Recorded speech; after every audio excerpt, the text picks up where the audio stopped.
and welcome to Season 1 of the new series Teaching Matters on the PsychSessions Network. This series is co-hosted by Dr. Rob McEntarffer, who serves as an assessment specialist for the Lincoln Public School System in Lincoln, Nebraska, and me, Eric Landrum, your humble podcast servant from Boise State University and co-founder of PsychSessions. Rob and I, we had a blast recording these chats, 12 episodes in all in Season 1, including this brief introductory episode. Episodes 2 through 12 range in length from 16 minutes to 35 minutes each. So they are meant to be bite-sized, suitable for binge listening if you wish. Oh, we ramble quite a bit, and at times you might laugh with us or laugh at us. Honestly, we don't care which.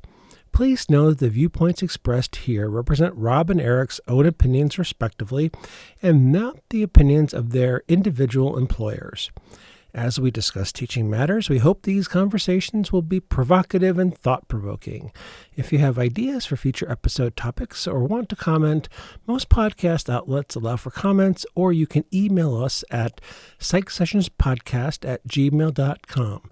Now, I will put that email address in the liner notes for each episode, show notes, but here it is again, all one word, psychsessionspodcast@gmail.com. Thank you so much for listening, and enjoy Season 1 of Teaching Matters.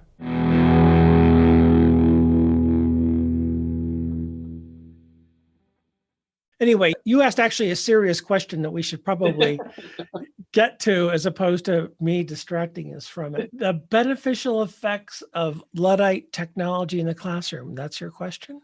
Yeah, maybe. If we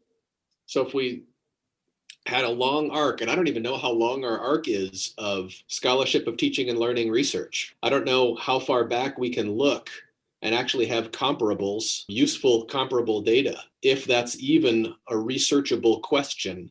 I guess if there are current Luddite classrooms, you could have some sort of basis for comparison or research, but it might be hard. I just wonder if there are. So back to woodworking. There were probably early woodworkers that knew how to do stuff that nobody knows how to do anymore.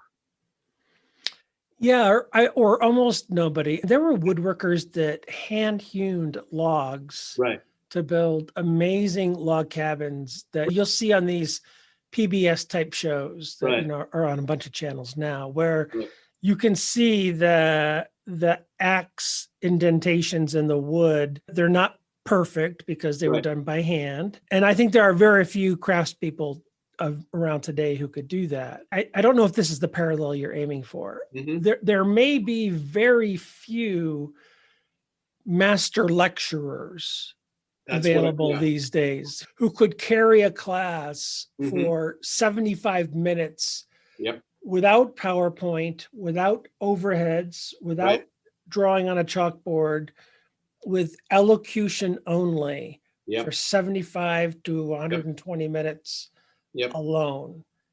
Now, we might ask, is that a good pedagogical technique, knowing what we know about active learning? But it worked for a couple thousand years. Yep. And sometimes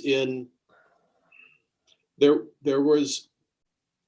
were a bunch of psychology teachers, let's just narrow it down, who taught really big sections in higher ed without technology integration whatsoever. And they may have known some things about how to get that scale of things done at a pretty high level that if I was suddenly thrown into that position, I wouldn't have the first clue how to do that. Now, you and I both know, and I'm sure this is going to be a topic that we will talk about frequently, is that regardless of the teaching technique, knowing what our students know is a really important flip side of that equation. Yeah. So if we're having someone lecture for 2 hours once or twice a week for 15 weeks, and we're basing our judgment of the effectiveness of that instructor's abilities on the outcomes of multiple choice test item quiz and test performance in an audio format, people couldn't see me cringe just then. It also depends on what we want our students to come away with after a lecture or after a class session. You bet. And there's this match and mismatch. Yeah, I think our goals have changed. So part of the scholarship of teaching and learning and that comparison would be the relative value given to different outcome measures, and how those outcome measures are evaluated would change over time. So I'm pointing over my right shoulder right now, and I'm pointing to my copy of Brewerisms. Eric can see it, but no one else can. So I've got my copy of Brewerisms on my bulletin board. But when I talk to Charles at the AP reading, and he would proudly say, I don't want to misquote him, but I think he would proudly say that he'd only given 2 or 3 A's over the course of years at Furman. My inner, at least K-12 teacher would cringe, and my college student and graduate student self would cringe, because I had a very different philosophy, about grading than Charles did. And at some point, and hopefully listeners can figure out right now that Rob and I are in the beginnings of launching a podcast here. And amongst many episodes somewhere in the realm of this, I think we'll have an episode just dedicated to you and I talking about Charles Brewer, for sure, somewhere down the road. I understand Charles's pride in that. You're exactly right, that being a tough teacher with rigor. Mm-hmm. But if you take that at its face, and first off, I believe what he said. I would never doubt him. That was not untrue. That probably meant that students didn't get the content that he was communicating. Yeah. Or the testing technique or assessment techniques that he was using did not capture what students knew, to be as fair as possible. So in one way, he could be proud of the rigor, but in another way, he might have been disappointed in what his students knew or what his assessments captured. Yeah. And maybe that's part of this, since we're looking backwards, maybe part of this lost art of teaching conversation. What would have to get included in there would be changing goals of teaching conversation. The whole norm referenced or bell curve shaped grading policy versus criterion referenced more modern idea, I would say more modern ideas of grading policy not only represent different teaching techniques, they represent different philosophies of what education should be and do. Yeah, I wonder, is it the lost art of teaching or is it the new art of teaching? Yeah. And there's a tension between there, probably, that the new is probably superior in many ways. Maybe there's some changes where we lost something that we can learn from.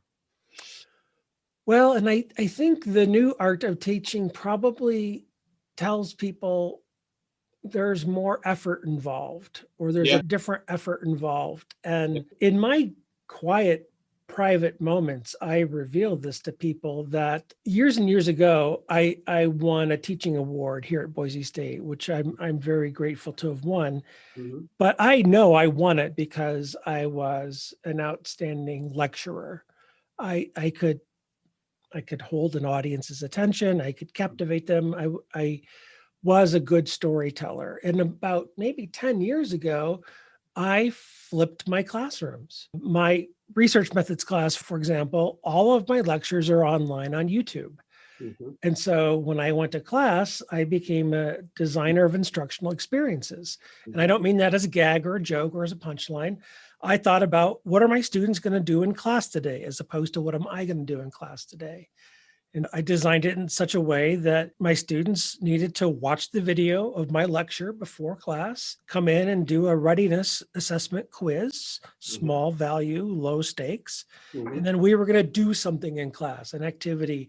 And sometimes they were working on their homework in class. Sometimes they were reading in class. That's obviously the flipped nature. Yeah.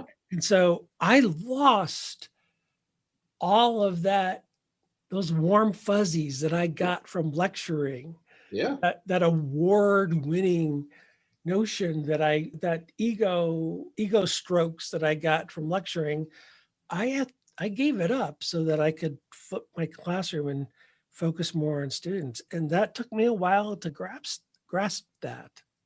I admire the heck out of that. People listening to this won't know, but I've been out of the classroom for a while. So I taught high school psychology for a long time. and then got interested in educational measurement. So now I'm a district office administrator working in educational measurement and classroom assessment and stuff like that. This might be news to you. I get to go back to the classroom part-time.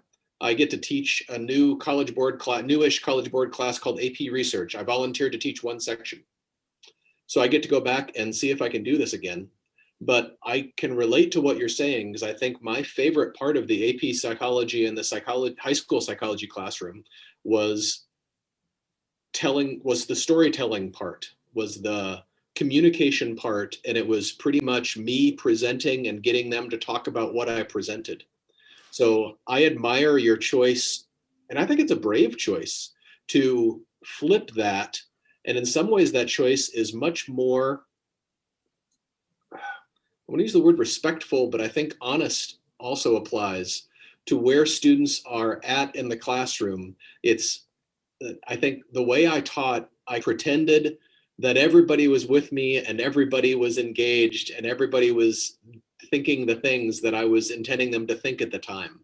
I think inter-teaching and flipped classroom techniques like you're talking about are much more open to where they're at and what they're thinking about in that moment. There's a couple things, and thank you. First off, I really like the phrase that you used, I get to go teach. Let's make sure listeners pick up on that, because a lot of times when we talk to teachers, they say, I have to go to class or I have to go teach. And so that was, Rob, for you, that was natural and that was delightful for me to hear. I think when this comes from Bill McKeachie, this notion of student-centered teaching, where, whether you're using clickers or poll EV, or it could be a hand raising technique. Yeah. When I started using clickers in the classroom, you pop a question up on the screen and you're somewhere in the middle of a lesson or a homework assignment or something, whatever you're doing, and you ask your students about a factual item or a SPSS question or whatever, and 34% of your students get it. You can't just barrel on. Yep. And keep going through your lecture notes or through your presentation, through your demo. You have to stop and correct it. That's this notion of being student-centered, is that you might not get through everything that day.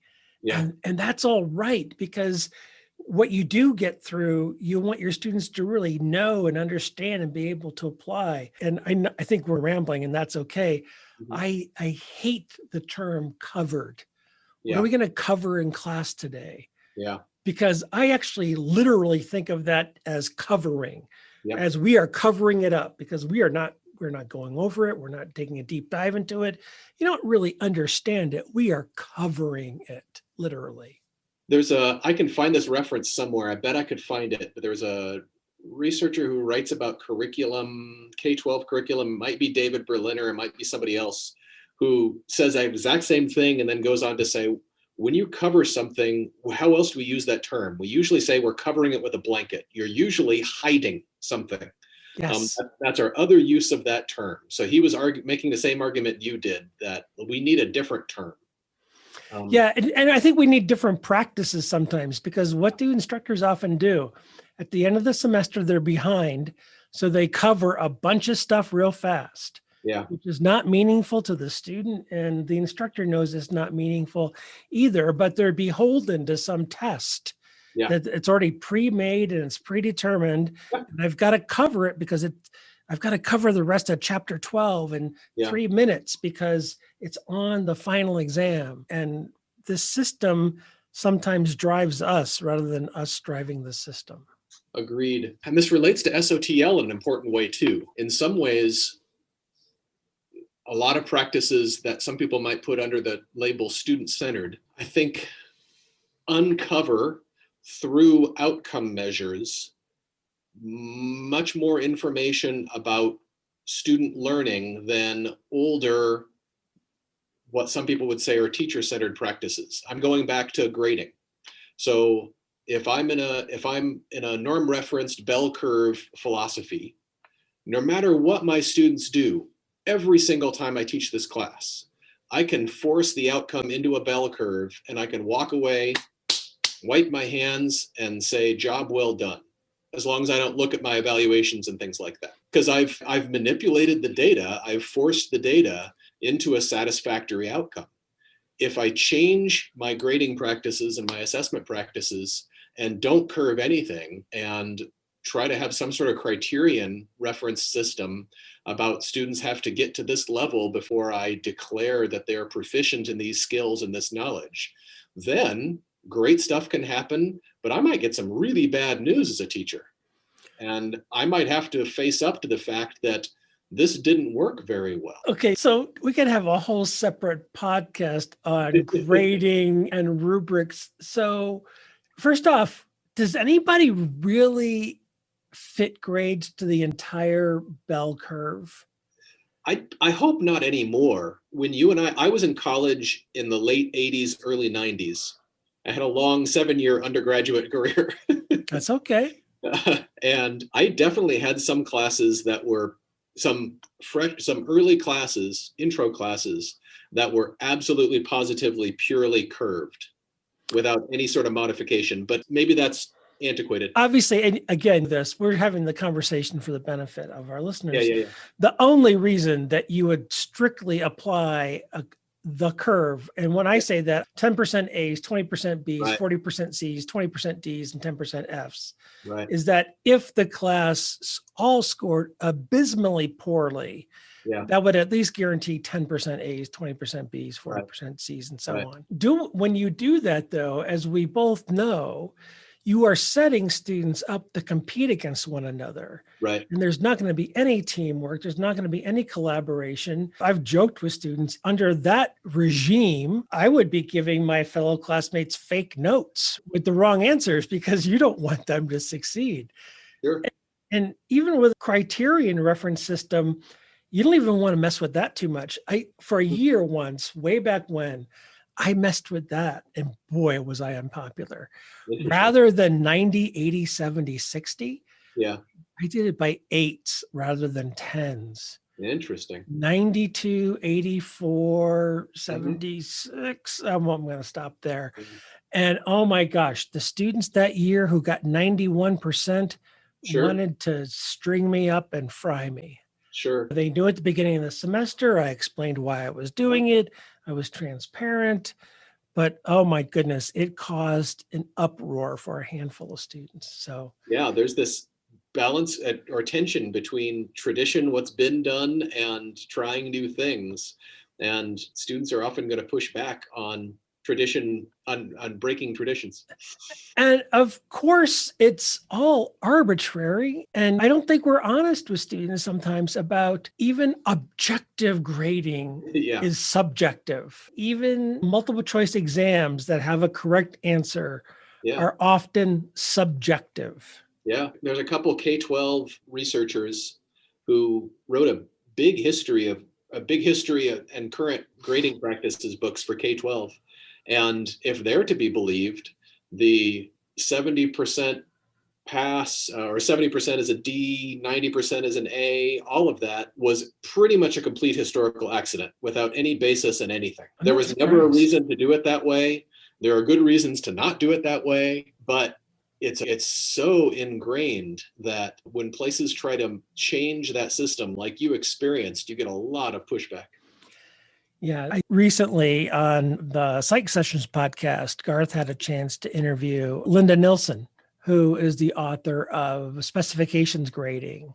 And she presents a really interesting technique for how to get out of that rut, if you will, that grading trap. And there's a lot to be said for a pass-fail grading system or working to a spec, it's either good enough or not good enough. Because really in the workplace, that's what we do every day on every task. You don't submit something to your supervisor. I don't submit something to my supervisor and get, hey, Eric, nice report. That was a B+. We both have to do A work all the time. Grading is an artifact of education and typically not the real world. And a rather bizarre one. And to have the same marks and in some ways very similar systems for 14 to 15-year-olds all the way up through the fact that we still give A's through F's supposedly in PhD programs is really funny. Yeah, a PhD student will have a GPA. Yeah. Very bizarre. And then after someone gets their bachelor's degree and they go into the workforce, that GPA probably becomes exempt or extinguished maybe 2 or 3 years later. Maybe the first job looks at it, and maybe a graduate program looks at it. But after that, I don't know the last time my undergraduate GPA mattered. No, probably graduate school, entrance into graduate school, and after that, not at all. I would imagine that's exactly right. So yet our current students, and rightfully so, in the short term, it does matter. So they toil over it, they care for it, they are conscientious about it, and they worry about it. Yeah. Can't blame them. What you said about coverage earlier reminded me of a teaching experience pretty early in my high school psychology teaching career. I'm old enough. Listeners should know that you and I are approximately the same vintage, right? I was born in 1968. I was born in 63. Okay. So I'm teaching away at my high school psychology teaching job. This was probably late 90s. And I started, this will make some people laugh, especially K-12 people. When I started my teaching career, I started before the standards era. So the standards era in K-12 there are set standards for every class, for every grade. That is a guideline for your curriculum, that these are the things that get covered, or these are the things that you're supposed to help students accomplish. The APA's, Teachers of Psychology in Secondary Schools, National High School Psychology Standards, were developed and passed early in my career. So I got handed those basically. I had to seek them out myself and find them. But as a teacher, that was a pretty interesting experience, because up to that point, I did whatever the hell I wanted. And there were some positive things about that. But I remember one semester teaching away at a high school psychology class. It was supposed to be a survey class. I remember looking up and realizing that I'd been stuck I'd stuck myself teaching developmental psychology for about 3.5 weeks. That I'd just been dragging away at teaching developmental psychology. And I really barely had any time to talk about any of the research and issues from the rest of the chapters. So I ended up rushing through questions and research from the rest of the chapters because I wasn't planning well. And the standards, in an interesting way, although I resisted them at the beginning, helped me make a better class for students, because it helped me change my thinking about how I helped students spend time in psychology class. Did you resist them at the beginning because they came from an outside group? Maybe. I think it was more that I perceived it as a loss of autonomy as a teacher. So I'm not sure it was the group. It was more my attitude about teaching and autonomy at the time. But your district hadn't said you must follow these. Psychology teachers are so weird in most districts that they generally don't pay attention to what we do. So I could have gotten away with anything. Yeah, you didn't have to, but you chose to adopt them eventually. Yes. Right. Yeah, because that's really reasonable that some would say, I'm not going to do this because it's more work for me to change. Right. I'm going to do this because this organization doesn't know anything about my students, or there's all kinds of reasons not to. As you and I know, the people who are behind such efforts are national leaders, and they're far-reaching, and they're innovators. And the American Psychological Association is sometimes seen as this big, broad monolith, but when you drill down to the people doing the work on these committees, they are amazingly talented individuals who care deeply about the topics. Yep. And this relates to, and I know Garth's involved in IPI, and I know you've been involved in the past, and maybe currently too, the situation that I went through in high school, where it was a process of stepping back and realizing that these national standards might be able to help me. So stop resisting them and figure out how they can actually help me make a better experience for students. I wonder if there's going to be a lot of college folks who might have a similar experience with the IPI. And maybe there's an element of humility or stepping back or something like that. Well, and I wonder too, if the IPI items are rolled out, if high school teachers and other teachers for that matter, if they also receive other supports.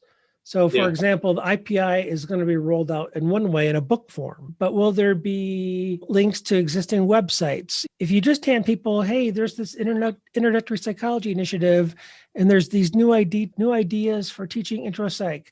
Here they are. Good luck and God bless. That's a lot to expect someone to say, oh, I think I'll redesign my entire course based on these 10 things, as opposed to, hey, I see all these supports, and oh, there's this workshop I can go to at this regional conference, and oh, TOPS, Teachers of Psychology in Secondary Schools, they have these lesson plans available for me.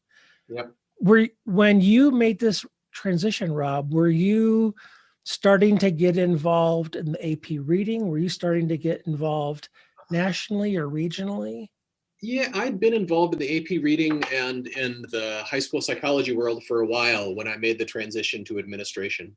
As a matter of fact, I was the question leader for one of the question leaders for the AP psychology reading when I stepped away from the classroom. And I remember talking to Jane Hallinan about that and whether that was okay or not. And she basically said, nobody will notice for a few years. It'll be all right. Something like, I don't want to quote her on that, but I guess I just did.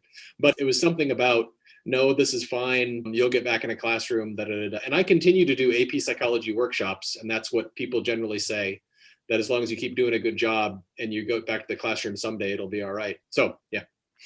Well, and what's interesting is that as we talk about these folks and these topics, you are coming up with episode ideas for us to discuss in the future. Not only AP psychology, which could be its own mini series, but not only might we have a Charles Brewer episode, but we might have a Jane Hallinan episode as well. That'd be fun. I like it. I'm making little notes about episodes. Maybe that'll lead us to a title someday. Who knows? People listening to this might have already seen the title, and they may be reverse engineering how we got from where we are to the title of the podcast. But they'll never see the video portion. Yes, thank goodness. So, and I don't think we're so brave that we'll open it up for title suggestions. No, I don't think that's a good idea. I think we're brave souls, but we're not that brave. 2-minute story about naming. Of course, please. It involves, you and I both have a lot of friends who teach high school psychology in college in Utah.